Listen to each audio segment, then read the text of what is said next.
नमस्कार प्रिय दर्शकों, सर्वप्रथम आप सभी को चैत्र नवरात्रि महापर्व की बहुत बहुत अग्रिम हार्दिक शुभकामनाएं। इस वर्ष महाकाली, महालक्ष्मी, महासरस्वती, त्रिगुणात्म शक्ति का राजराजेश्वरी जगदम्बा आप सभी की मनोकामनाओं को पूर्ण करें, यही हमारी जगदम्बा से कामना है।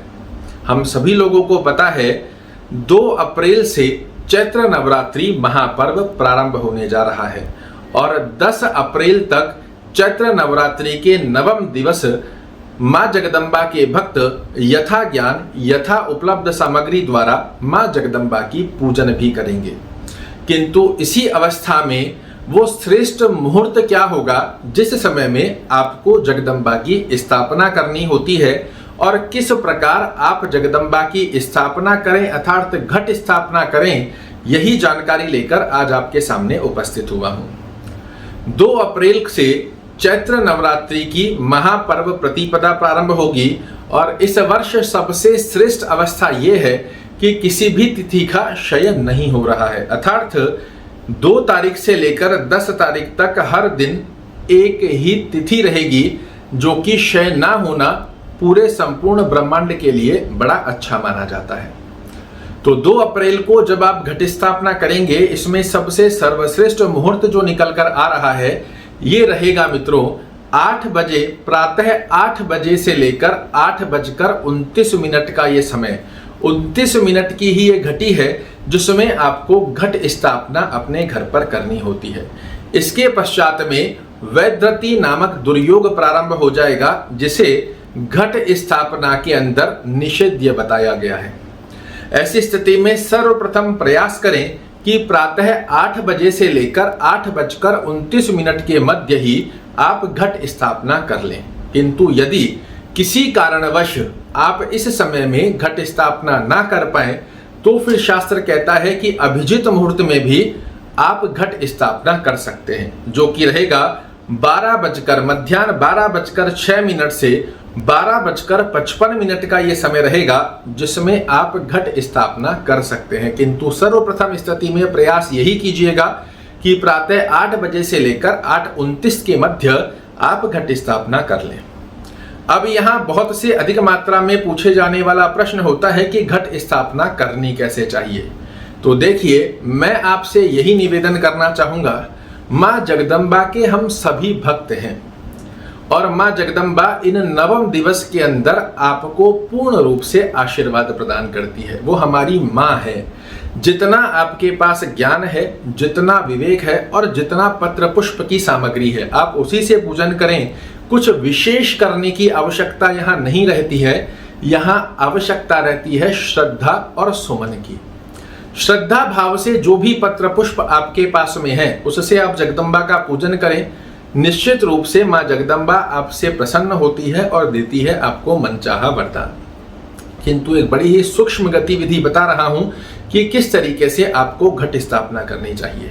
तो पहली स्थिति में अपने पूजा घर में या पूजा घर नहीं भी बना हुआ है तो आप एक चौकी ले सकते हैं और चौकी को इस तरीके से स्थापित करें अपने घर में या पूजा स्थान में कि जब आप जगदम्बा का पूजन करेंगे तब आपका मुख पूर्व या उत्तर में होना चाहिए। यहाँ पर भी बहुत से लोगों को संशय होता है कि हमारा मुख किस तरफ होना चाहिए और माता जी का मुंह किस तरफ होना चाहिए। तो मैं आपको बताना चाहूँगा, जगदम्बा तो इस सृष्टि के ऊपर कोने कोने में बसी हुई है। भगवान सभी दिशाओं में है। हमारा मुख पूजन करते समय पूर्व में या उत्तर में होना चाहिए। एक चौकी लगा लिया, उसके ऊपर लाल कपड़ा बिछा लीजिए और उसके ऊपर अक्षत की एक ढेरी लगाकर अष्टकमल बना सकते हैं, या नहीं बनाना आता है अष्टकमल तो आप उस ढेरी के ऊपर ही एक तांबे का, पीतल का, स्टील का, चांदी का, जैसा भी लोटा ताम्र पात्र आपके पास होता है, इसे रखकर उसके ऊपर जल मिश्रित पूरा जल भर दीजिए। उसके अंदर एक सुपारी, थोड़े से अक्षत और कुमकुम और एक सिक्का डाल दीजिए। एक जो बड़ा दीपक आता है जिसे हम मटके के ऊपर ढकते हैं, वो उसके ऊपर रखकर उसमें अक्षत पूरित कर दीजिए और एक श्रीफल रख दीजिए। और उसके ऊपर अगर कोई वस्त्र आपके पास है कोरा तो वो रख दीजिए और उसके पीछे माँ जगदम्बा का चित्र स्थापित कर दीजिए। यही स्थिति आपके लिए नवम दिवस में माँ जगदम्बा की स्थापना का योग बनाती है। अब बहुत से लोग इस गतिविधि से मां जगदम्बा का पूजन करते हैं, तो बहुत से लोग घट स्थापना के स्वरूप में ज्वारे उगाने का प्रावधान भी रखते हैं।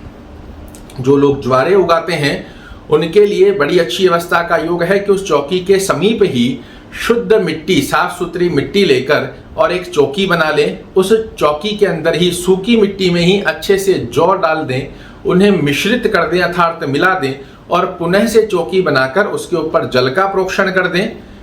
मिट्टी का कलश, छोटा वाला मिट्टी का कलश उसके ऊपर स्थापित करें, जल से परिपूरित करें।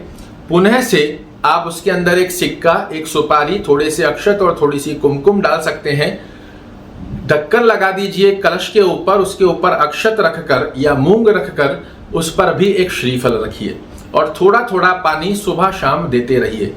इस पूजन विधि के अंदर विशेष रूप से घर के सभी सदस्य सम्मिलित हों तो बहुत अच्छा योग माना जाता है। और सुबह शाम ज्यादा पूजन ना भी कर पाएं, आजकल की व्यस्त शैली के चलते लोगों के पास बहुत ज्यादा समय नहीं है, किंतु ज्यादा पूजन ना भी कर पाएं तो सुबह और शाम मां जगदम्बा की आरती अवश्य कीजिए।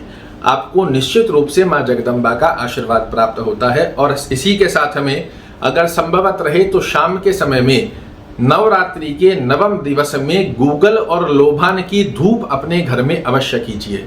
ये आपके घर में पूर्ण वर्ष की एक जागृति प्रदान करती है, क्योंकि कल से ही सनातन धर्म के आधार पर हमारे लिए नव संवत्सर प्रारंभ होने जा रहा है, नए वर्ष की स्थिति का योग आ रहा है। मां जगदम्बा का आशीर्वाद मिले इस विधि से बड़े ही साधारण, सूक्ष्म किंतु सच्चे विचार से, श्रद्धा भाव से मां जगदम्बा का पूजन कीजिएगा।